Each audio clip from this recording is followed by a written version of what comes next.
is investment constraint. So we have seen investment objectives, the risk objective, return objective. We have seen the tolerance, risk tolerance. The next is we have to understand what are the constraints in an investment. Okay, so there can be lots of constraint. Okay, one constraint is the client wants some liquidity. Okay, so client is interested in getting liquidity. So what he wants is like he should be capable of selling the portfolio, maybe for a requirement for car or a home or for marriage. So these are the constraints. So because of his liquidity need, because he wants a car in 2 years, okay, you cannot invest his portfolio in a high risky instrument. So whatever the amount of money that for the car, you have to.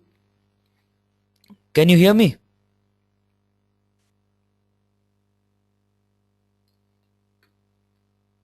Okay. Yeah. So liquidity need is if the client wants some money in the near future. Okay, you have to create a portfolio, and okay, you say that okay, you want in money in 2 years.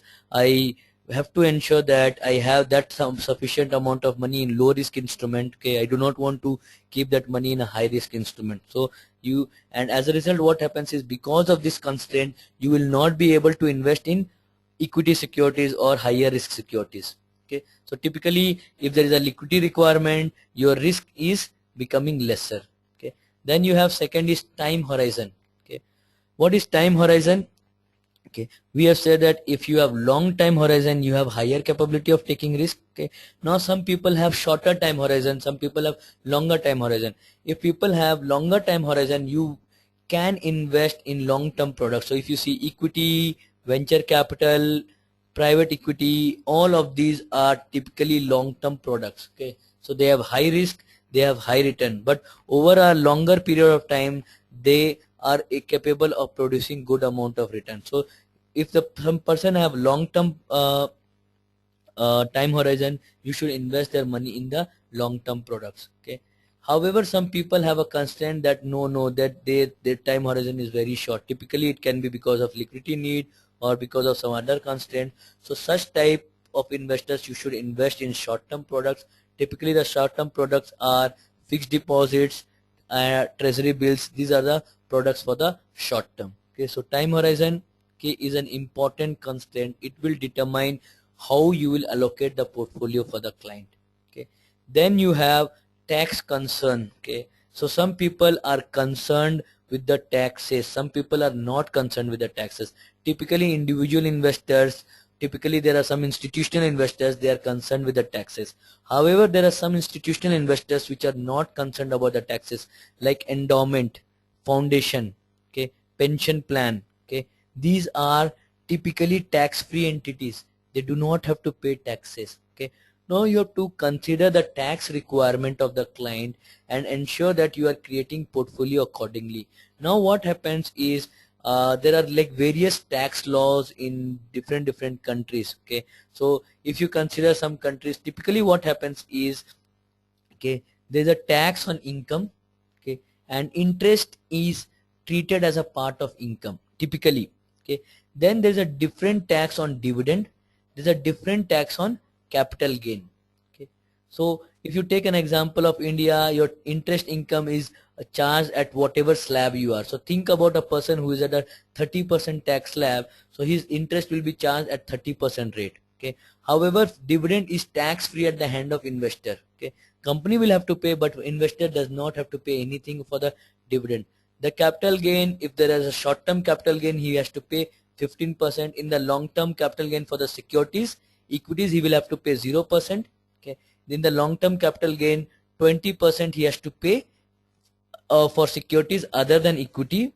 Okay, when he wants inflation indexing, otherwise he has to pay 10%. So what you are seeing is, for this investor this is 30%, this is 0, this is 15, 20, 10, depending on the what class of investment it is lying. Okay, so you are working for the benefit of the client, right? So you have to ensure that you take this tax constraint in picture and ensure that you create a portfolio of such asset such that his tax outlay is kind of minimal, because investors are typically interested in getting the after tax return. Okay, so if you invest all his money in interest giving products, he will have to pay a very high tax on those. Okay, so what you can do is, for such type of investor, you can allocate a large amount of stock, a large amount of portfolio in those stocks which are paying dividend, high amount of dividend. He will not have to pay any tax on those. Okay, or you can also look in for those type of products which will give him capital gain.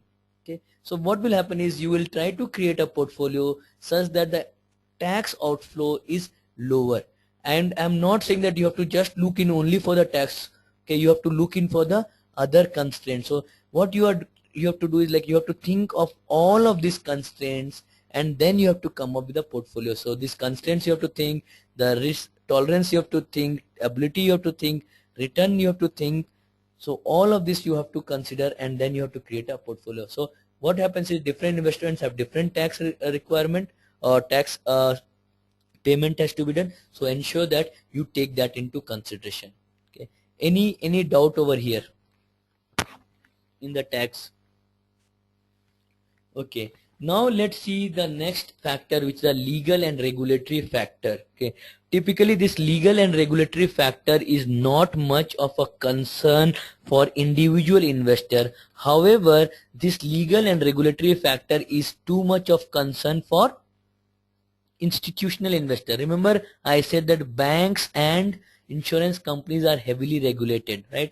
So what happens is, in India, the general insurance companies, okay, they cannot invest more than 10% in equities. Okay, so they cannot invest more than 10%. So what you have is, these are regulatory requirement that they cannot invest more than 10% in equity. So whenever you are trying to come up with the asset allocation for such type of companies, you have to ensure that you are meeting the government requirement. Banks, right? Banks have to ensure that a certain portion of their money is invested in government bond. Okay, so you have to ensure that you are meeting all of these criteria. Okay, and then you are coming up with the portfolio. So these are the constraint on the portfolio, not more than 10%. Maybe 25% of your money should be in the government bond. Okay, so such type of requirement, such type of constraint will force you to adhere to this, and as a result, you may not be able to create a very optimal portfolio. But what we say is, like, your portfolio will be optimal considering these constraints in nature. Okay, then some clients will have unique need. Okay, typically it is applicable for individual investors. So they have some unique needs and preferences. So what they have is, like, the clients say that we do not want investment in alcohol company, we do not want investment in tobacco company, or they may say that we do not want investment in those companies which are polluting the environment. So such type of prohibition will be there. So you have to ensure that you adhere to the requirements given by the client. This is his need, this is his preference. Okay, you have to ensure that the portfolio is invested in according to his wishes. Okay, now if you see recently, like, you are seeing, like, Islamic finance is in very much popularity, right? So there, like, you cannot take interest, okay, as a source of income. You cannot invest in those products which will give interest. Okay, so remember, in case of ETF, I had shown you that Sharia index. So Sharia index is like considering other factors also. That means you cannot invest in portfolio in the stock of those companies which are alcohol companies. So what you have is, like, this is a need of some institutional also. They have this need, that is, they want to invest in certain stocks which is adhering to this type of requirement. Okay, make sure that you are adhering to this.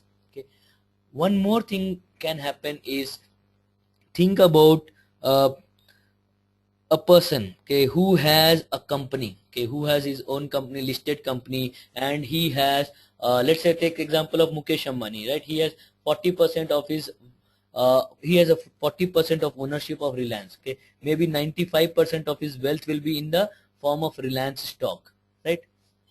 So what you have is, for that particular investor, you cannot say that I will create a diversified portfolio for you, because that is not achievable, frankly, because he has 95% stock in of his wealth in Reliance stock. You cannot sell his Reliance stock. When you sell his Reliance stock, people will say that, okay, why Mukesh Ambani is selling his stock? Okay, maybe, like, the prospect of the company is not good. So such type of scenario, their diversification may not be achievable.